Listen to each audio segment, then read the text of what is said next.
کم وعلیکم السلام. میرا نام ڈاکٹر آمنہ ہے. آپ کا کیا نام ہے؟ طارق. اچھا طارق، جیسا کہ آپ کی بیماری بڑھی ہوئی ہے اور آپ اپنی شادی سے متعلق جاننا چاہتے ہیں، تو میں آپ سے چند سوالات کروں گی، پھر اس کے بعد میں آپ کو بیماری کے بارے میں تفصیل سے بتاؤں گی. آپ مجھے بتائیں کہ آپ کی بیماری کے بارے میں کتنا آپ کو علم ہے؟ آپ کسی اور کو بلانا چاہتے ہیں یا میں آپ ہی سے بات کروں؟ آپ کی تعلیم کتنی ہے؟ اچھا، میں آپ کو تھوڑا سا بتاتی ہوں. یہ بیماری ڈاکٹری زبان میں ہم اسے RXLI یعنی کہ ریسیسیو ایکس لنکڈ ایکتھائوسس کہتے ہیں.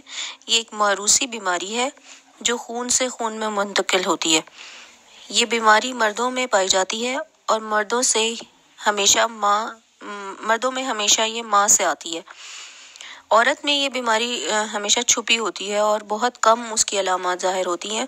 اگر ماں بیمار ہو تو 100% چانس ہوتا ہے کہ مرد بچہ بیمار ہوگا، اور اگر ماں میں چھپی ہوئی ہو تو چانس یہ ہوتا ہے کہ 50% بچوں میں یہ بیماری آئے گی.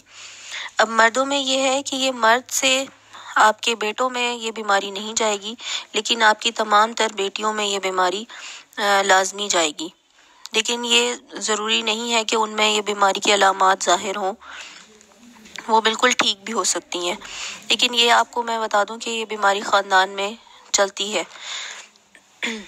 جس طرح آپ کو پتہ ہے کہ اس بیماری میں چھلکے آتے ہیں اور جسم کے بیرونی حصوں پر چھلکے آتے ہیں بادامی کالے رنگ کے، تو جس طرح آپ کی بیماری اس وقت بڑھی ہوئی ہے، تو ایک تو آپ کو میں دوائی دوں گی جن میں ریٹینوائڈز ہیں اور لگانے کی کریمز دوں گی.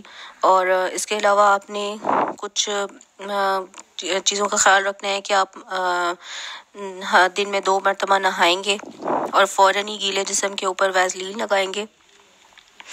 بیماری بڑھی ہوئی ہے تو اس وقت آپ شادی تو کر سکتے ہیں، لیکن حمل کا میں ابھی آپ کو مشورہ نہیں دوں گی. جب آپ کی بیماری بہتر ہو جائے گی، بہت زیادہ بہتر ہو جائے گی اور ہم دوائی کم کر دیں گے، تو اس کے بعد آپ سوچئے گا اس بارے میں.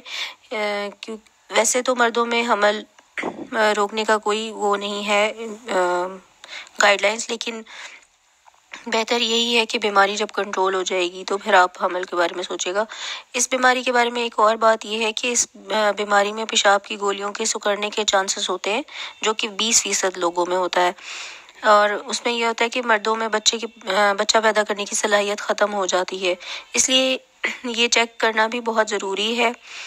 اس کے علاوہ آپ باقاعدگی سے آنکھوں اور اپنے دماغ کے ڈاکٹر سے بھی معائنہ کرانا آپ کا ضروری ہے.